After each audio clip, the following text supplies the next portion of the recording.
Welcome to another episode of Leverage Addict Podcast, where we unravel the secrets to building wealth through property investing. I'm your host, Blandon, and today we are going to deep dive into the mortgage lifecycle concept and the 4 pillars that make this concept work. Now, if you want to learn more about this concept, you can go on our YouTube channel or our website, mhq.co.nz, where you will learn that there are 4 stages in the mortgage lifecycle and how each stage works. You can also do the quiz to find out exactly where you are so that you know what you need to do to get through the next stage quickly. After talking to thousands of people who are in different sort of positions in their life financially, I saw a pattern. And this pattern came from looking at people who are very far in their journey, who have become financially free, where they could have enough secondary income to sustain their lifestyle, to the person who just first start buying their home and getting their first mortgage. Now, there are 4 stages in there. And interestingly enough, these are like the milestones, because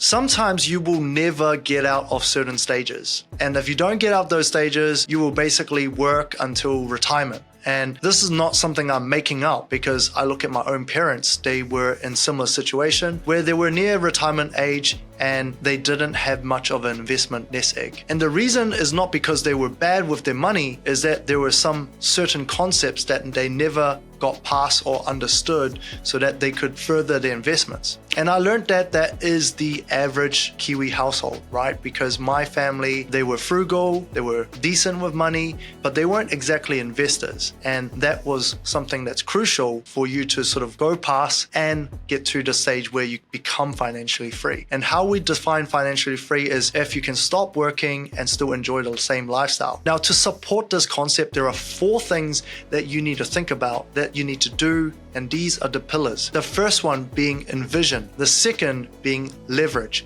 the third one being security, the 4th one being diversification. If you want to supercharge your property portfolio decisions, then these concepts are very important. I'm going to share with you the why, the how, and the what for each of these pillars. The first one being Envision. This is seeing your financial future. Why is this crucial? Well, for many property investors that jump into the game without a clear vision, because they simply want to go, oh yeah, I just want to buy a property investment. Oh, the bank approved me for an amount, so I'm going to use it. Now, don't get me wrong.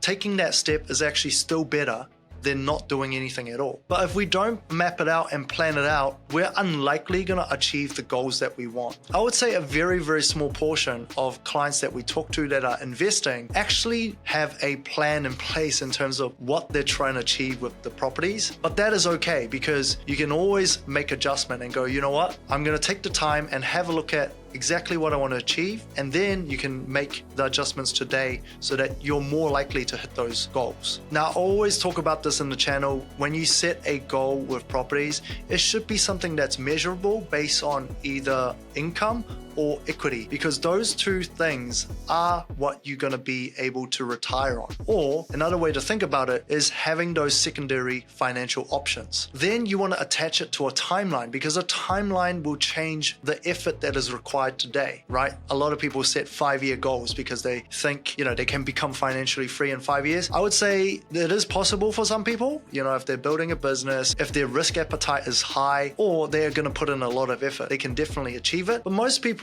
you really should think about a 10, 15, 20-year horizon, because that's going to minimize the risk that you have to take, and that's going to allow you to build your wealth a lot more comfortably. So the first pillar is to understand exactly what you're trying to achieve, the why, so that you can map out the how, and you have a measurable goal that is in numbers so that you can slowly project what you're going to do today. Is it going to achieve what you want? The second one is to leverage, right? The leverage word doesn't just simply mean borrow money from the bank. It also means leverage your time, leverage the relationship that you might have. This will help you multiply your efforts. Now, why is this important? Well, if you just work and try to save, it's unlikely that you'll achieve the financial goals that you want. You won't get to a place where you can just have the money, replace your income, right? It's going to be pretty tough to get there. So that's why leverage is so important, because leverage allows you to put a smaller amount down so that you can borrow the rest and then you can get the returns on the whole amount. This will amplify the returns that you're getting. Now, of course, if you do that, that's going to come with risk. So that's why it's so important to understand how it works and understand how to do it safely, where you don't have to worry about how much you're making and you're making all of that money to pay for the mortgage. That's not the point. You can safely leverage into investments where it will pay for itself, or it could day one start paying you if you buy the right property. Now, that's only one aspect, which is leveraging the money. You also want to leverage partnerships, right? As you grow as an investor, you want to look for opportunities where you could leverage what you are good at. Perhaps it is finding the properties, or perhaps you have the servicing capacity,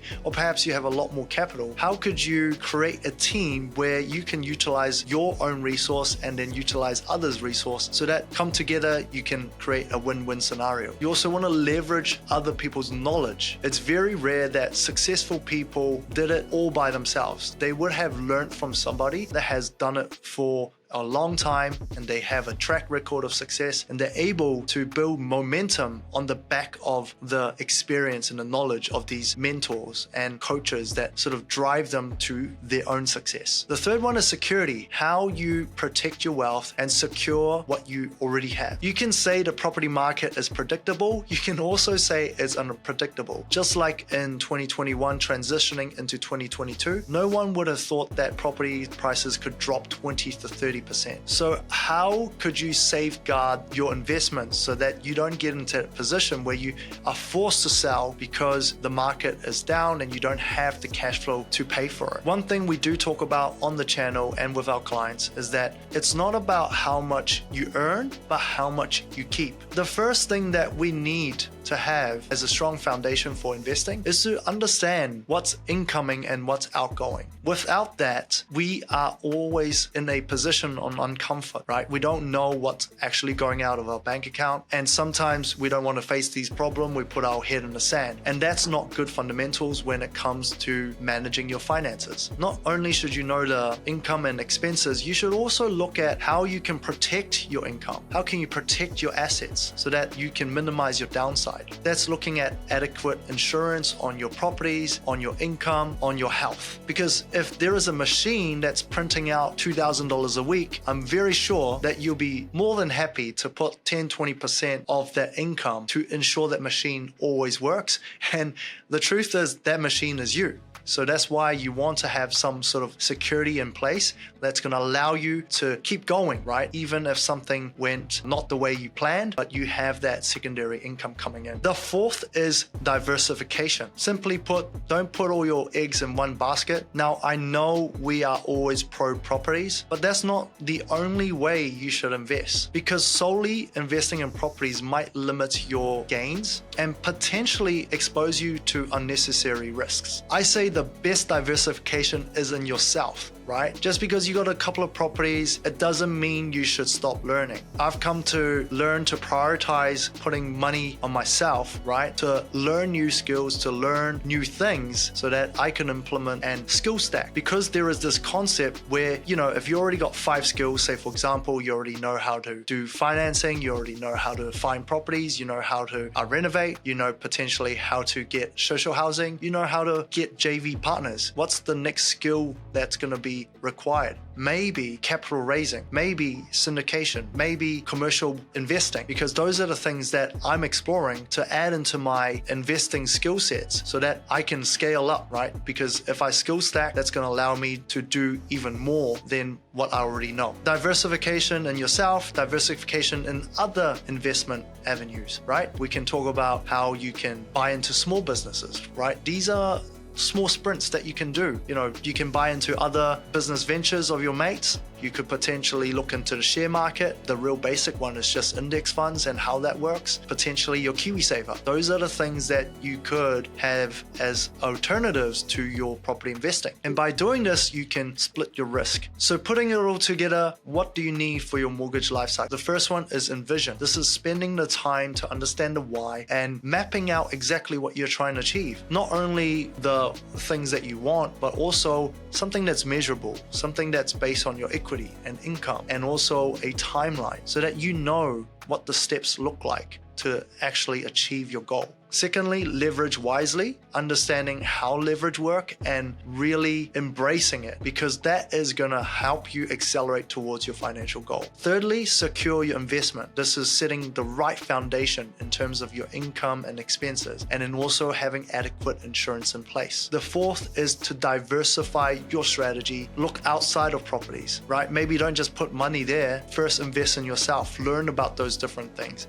Add other skill sets that's going to complement what you already know. That's going to give you more scalability long term. Do consider things like index funds and KiwiSavers. So hopefully you have found value in this episode, and if you did, please share it with one person who will benefit from it as well. In the property investing journey, you don't have to go alone, because at Mortgage HQ, this is exactly what we help with. You can talk to us to look at your strategy, look at your structure, look at financing options, and do all of the pillars that we talked about today, and you have an expert in those areas to help you do those things. And all you need to do is simply reach out, support@mhq.co.nz. Someone will be in touch and match you up with an advisor for a review. Until next time, I'll see you guys again.